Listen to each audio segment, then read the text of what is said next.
ஒரே ஒரு வழக்கு வெள்ளையர்கள் காலத்தில் போட்டார்கள். அது எப்ப போட்டாங்க?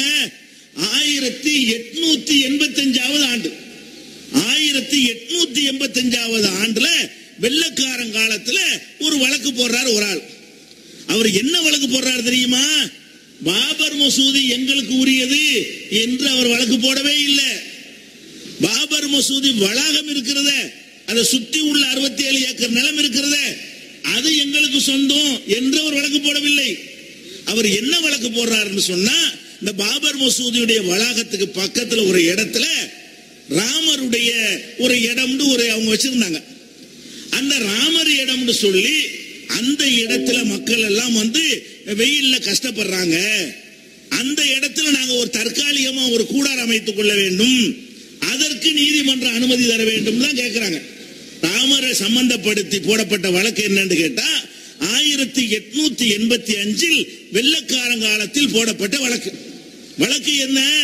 பள்ளிவாசல் எங்களுக்கு உரியது என்று வழக்கு போடவில்லை. பள்ளிவாசலை சுற்றி இருக்கிற அனைத்து இடமும் எங்களுக்கு உரியது என்று வழக்கு போடவில்லை.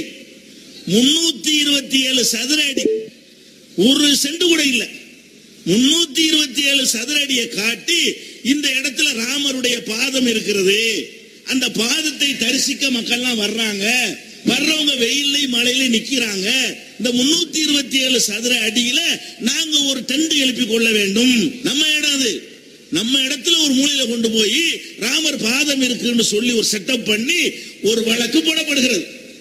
போடப்பட்ட உடனே அந்த வழக்கு இந்து மதத்தில் உள்ள பிராமணர் தான் நீதிபதியா இருந்து விசாரிக்கிறார்.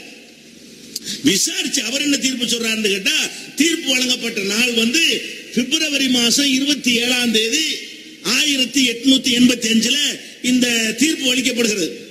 அந்த தீர்ப்புல என்ன சொல்றாருன்னு கேட்டா, பண்டிட் ஹரிகிருஷ்ணன், அந்த நீதிபதியுடைய பேர் என்ன? பண்டிட் ஹரிகிருஷ்ணன். ஆட்சி வெள்ளக்கார ஆட்சி. தீர்ப்பு வழங்கினவர் யாரு? பிராமண சமுதாயத்தை சேர்ந்த நீதிபதி. எல்லா நீதிபதி பதவியும் பெரும்பாலும் பிராமணர்கள் தான் வெள்ளக்கார காலத்தில் கைப்பற்றி வச்சிருந்தாங்க. அவங்க வெள்ளக்காரர்களுக்கு சாதகமா நடந்து கொண்டிருந்தார்கள். அப்ப வெள்ளக்கார காலத்தில் நீதிபதியாக இருந்த அந்த ஹரிகிருஷ்ணன் என்பவர் விசாரித்து சொல்றாரு, இந்த இடம் வழக்கு போட்டவர் வந்து மகந்தன சாமியார் அர்த்தம். ரகுபர் தாஸ் என்ற ஒரு மகந்த ஒரு சாமியார் தான் இந்த வழக்கு போடுறாரு. ரகுபர் தாஸ் என்கிற ஒரு சாமியாரு இந்த வழக்கு 1885 போடுகிறாரு. இந்த 300 சதுர அடி எங்களுக்கு வேணும், அதுல கூடாரம் போட்டுக்கணும்ங்கிறார். அதை விசாரிச்ச நீதிபதி ஹரிகிருஷ்ணன் என்ன சொல்றாருன்னு கேட்டா, இது வந்து உங்களுக்கு உரியதுதான். அது சொல்றாரு, எது உங்களுக்கு உரியது? அந்த 300 அந்த சதுர அடி இருக்கு பாத்தீங்களா, அது உங்களுக்கு உரியதுதான். ஆனாலும் அங்க கோயிலும் கட்டக்கூடாது. கட்டினால் காலாகாலமா பள்ளிவாசல் நடத்தி கொண்டிருக்கிறார்களே, அதற்கு மக்கள் வந்து கொண்டிருக்கிறார்களே, அவர்களுக்கு உங்களுக்கு பிரச்சனை வரும், தகராறு வரும், சட்டம் ஒழுங்கு பிரச்சனை வரும். அந்த இடம் உங்களுடையதா இருந்தாலும் அதை கட்ட அனுமதிக்க முடியாது. அந்த ஒரு சென்ட்டுக்கும் குறைவான இடம் இருக்கிறத, அந்த இடத்தில் தற்காலிகமா ஒரு வெயில் மழையிலிருந்து காப்பாற்றக்கூடிய ஒரு கூடாரம் போடுவதற்கு அனுமதி கேட்கிறார். நீதிபதி விசாரித்து என்ன சொல்றாரு? இடம் உங்களுடையதுதான், ஆனா நீ கட்டடம்லாம் கட்டக்கூடாது அப்படின்னு தீர்ப்பளிச்சிட்டாரு. இதை எதிர்த்து அதே சாமியார் என்ன செய்யறாருன்னு கேட்டா, அடுத்த வருஷம் மார்ச் மாசம் 18ஆம் தேதி 1886 மேல்முறையீடு செய்கிறார். இந்த மேல்முறையீடு வந்து சேமியர் என்று சொல்லக்கூடிய ஒரு ஆங்கில நீதிபதி விசாரிக்கிறார். மேல்முறையீட்ட அவர் விசாரிச்சு என்ன சொல்றாருன்னு கேட்டா, இந்த வழக்கை விசாரித்த வகையில இது வந்து சரியில்லை, இந்த தீர்ப்பு சரியில்லை, அவருக்கு சொந்தம்னு சொல்லியிருக்காருல நீதிபதி. என்ன சொல்லியிருக்கிறாரு?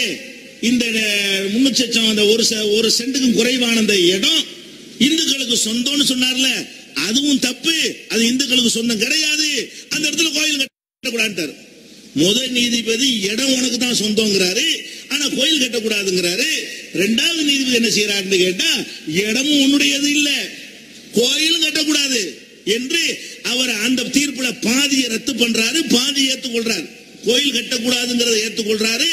உனக்கு தான் சொந்தம்னு சொன்னாங்கல்ல, அந்த இடம் பள்ளிவாச இடம் இல்ல, பெரிய 67 ஏக்கர்ல 67 ஏக்கர்ல ஒரு சென்ட்டுங்கிறது என்ன கணக்குங்க? 670 ஒரு பங்கு, சின்ன ஒரு பங்கு, அந்த ஒரு இடம் கூட உனக்கு சொந்தம் இல்ல அப்படின்னு அவர் தீர்ப்பளிச்சிருக்காரு வெள்ளக்காரங்காலத்துல. அதை ஒத்துக்கொள்ளாம அந்த ரகுபர் தாஸ் என்ன பண்றாரு? சாமியாரு மறுபடி ஒரு அப்பீல் பண்றாரு. அதுக்கு மேல உள்ள நீதிமன்றத்தில் மீண்டும் அப்பீல் பண்றாரு. 3 தடவை இது அப்பீல் நடக்கிறது. இந்த அப்பீல வந்து நீதிபதி எங்குன்னு சொல்லக்கூடிய ஒரு நீதிபதி விசாரிக்கிறார். அவர் என்ன பண்றாருன்னு கேட்டா, நேரடியா அந்த இடத்தை பார்க்க வர்றாரு. நேரடியாக வந்து பாபர் மசூதி இடத்துக்கு வந்து பள்ளிவாசலை பார்க்கிறாரு, இடத்தையெல்லாம் பார்க்கிறாரு. அந்த ராமர் பாதம்னு சொல்றாங்களே அந்த இடத்தை பார்வையிடுறாரு. ஆவணங்களை எல்லாம் எடுத்து நேரடி ஆய்வு செஞ்சாரு. எல்லாத்தையும் சொல்லி தீர்ப்பளிக்கிறாரு. அனைத்து ஆவணங்களையும் பரிசீலித்த வகையில இந்த ராமர் பாதம் என்று சொல்லக்கூடிய அந்த இடம் கூட இந்துக்களுக்கு சொந்தம் இல்லை. எல்லா ஆவணங்களின்படியும் அந்த இடமும் பாபர் மசூதிக்குரியதுதான். நல்ல விளங்கிருங்க. பாபர் மசூதி சம்பந்தமா பள்ளிவாச எங்க இதுன்னு பேசுறாங்களே, இது அப்ப இருக்கல. பள்ளிவாச சம்பந்தமா போடப்பட்ட ஒரு வழக்கு இந்த 885 886 போடப்பட்டு ஒரு ஆளு ரகுபர் தாஸ்ங்கிற சாமியாரு அவர் போட்ட ஒரு வழக்கு தான். 3 மன்றத்தில் அவர் தான் போடுறாரு.